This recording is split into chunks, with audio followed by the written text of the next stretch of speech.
درنو لیدونکو، زه عزیز احمد کاکړ ستاسو خدمت ته د کندهار پوهنتون د رسنیز مرکز څخه حاضر شوی یم. غواړم چې خپل کورس ستراتیژیک منیجمنت ته د دغې لارې څخه ادامه ورکړم.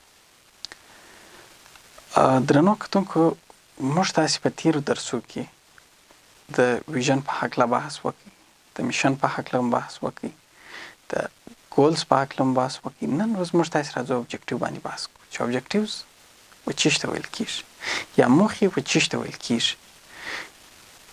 د دې دمخه چې موږ تاسې موخې وپېژنو، زه به یو وارې د خپل کار د سره را ډیزاین کوم، تاسې به ستاسې د ښه پوهاوي په موخه. موږ تاسې داسې بحث وکړي چې یو ستراتیژي موږ کولی شو په 4 مرحلو کې جوړ کړو، چې اولې مرحلې ته ستراتیژیک انټنس ویل کېږي.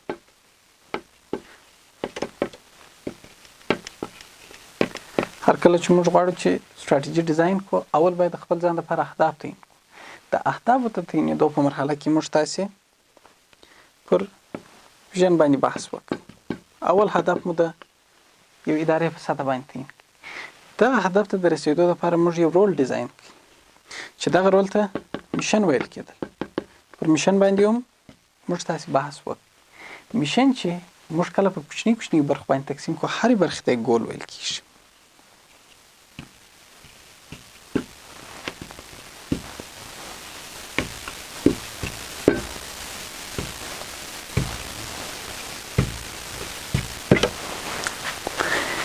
په ستراتیژیک انټنس کې اول ویژن ټاکل کېږي. یو سازمان د ځان لپاره یو خاص هدف ټاکي. دغه هدف ته د رسېدو لپاره یو خاص لاره ډیزایني، یو خاص رول ډیزایني چې دغه رول ته میشن ویل کېږي. کله چې دغه رول په کوچني برخو باندې تقسیم شو، هغه ته موږ تاسې ګول وایي. کله چې ګول پر کوچني برخو باندې تقسیم شي، دغه ته بیا اوبجکټیوز ویل کېږي.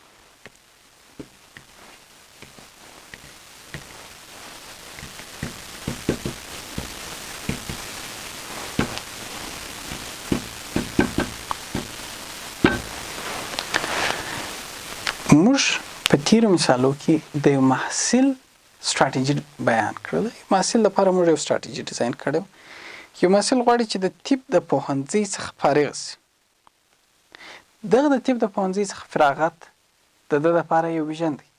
د دغه طب د پوهنځي څخه د فراغت لپاره باید دی چې زده کړې وکړي، ابتدایي زده کړې وکړي، د کانکور امتحان ورکړي، تر هغه څخه وروسته 5 کاله په طب کې زده کړې وکړي. د طب په بخش کې، د طب په پوهنځي کې باید 15 کاله زده کړې وکړي. دغه میشن یو تحصیلي میشن دی. دغه نه ساختماني میشن دی، نه طبي میشن دی، دا یو تحصیلي میشن دی. محصل خپل هدف ته د رسېدو لپاره د تحصیلي میشن په لاره باندې واچوي. دغه تحصیلي میشن یې راواخیستی، پر کلو باندې تقسیم کړي. هر کال یې د ځان لپاره یو ګول وګرځوي. هر کله چې موږ په ستراتیژي کې ګول پر کوچنیو برخو باندې تقسیم کړو، د هرې برخې ته اوبجکټیوز ویل کېږي. فرض مثال د طب په بخش کې دغه محصل خپل میشن پر 5 ګولو تقسیم کړی دی. یعنی هر طبي د طب تحصیلي کال د ځان لپاره یو هدف ګرځولی دی، او هر هدف ته یو معین وخت ورکړی دی، نه میاشتې، هر یو ته وخت ورکړی دی چې په دغه وخت کې باید زه دغه پوهنتون څخه فارغ شم. راځو دغه یوه ګول ته چې د محصل فرست ایر دی. هر کله چې محصل د خپل فرست ایر پر کوچني برخو باندې تقسیم کړي، دغه د ګول موخې شولې. هر کله چې موږ دغه موخې ترلاسه کړلې، موږ ګول ترلاسه کولی شو. هر کله چې موږ ګولونه ترلاسه کړل، زموږ میشن پای ته رسېږي. هر کله چې موږ میشن پای ته ورسوو، موږ خپل ویژن ته رسېدلی شو. یو محصل د ځان لپاره یو کال پر 2 سیمسټرو تقسیم کړی دی. دغه 2 سیمسټرونه د ځان لپاره 2 موخې ګرځولې دي. دغه 2 موخې چې کله دی لاس ته راوړي، یعنی په هر سیمسټر کې د 6 مضامین لري یا 9 مضامین لري. کله چې دغه 6 مضامین په یوه موخه کې ته کلیر کړل او 6 مضامین په بله موخه کې کلیر کړل، 2 موخې ترلاسه کړې، دا په دې معنا چې دغه محصل یو ګول ترلاسه کړي. دی دوهم ګول ته داخلېږي. دوهم ګول یې بیا پر موخو باندې تقسیم دی، او هرې موخې د لاسته راوړلو دپاره دی هڅې کوي. هرې موخې ته خپل وخت ټاکلی دی، هرې موخې ته خپل ریسورسز ټاکلی دي. کله چې دغه ریسورسز دی په لار باندې واچي، په دغه وخت کې خپلې موخې ترلاسه کړي، دی خپل ګول ترلاسه کولی شي. د هغه رقم د وخت په تېرېدو سره یا په دغه معین وخت کې چې 15 کاله دی غواړي چې 15 ګوله ترلاسه کړي. کله چې دی 5 ګوله ترلاسه کوي، فرض مثال اول ګول یې ترلاسه کوي، دا په دې معنی چې د میشن 100% عملي شو. دوهم ګول یې ترلاسه کوي، دا معنی چې د میشن 40% عملي شو. دریم ګول یې ترلاسه کوي، دا معنی چې د میشن 80% عملي شو. څلورم ګول یې ترلاسه کوي چې دا معنی چې د میشن 80% عملي شو.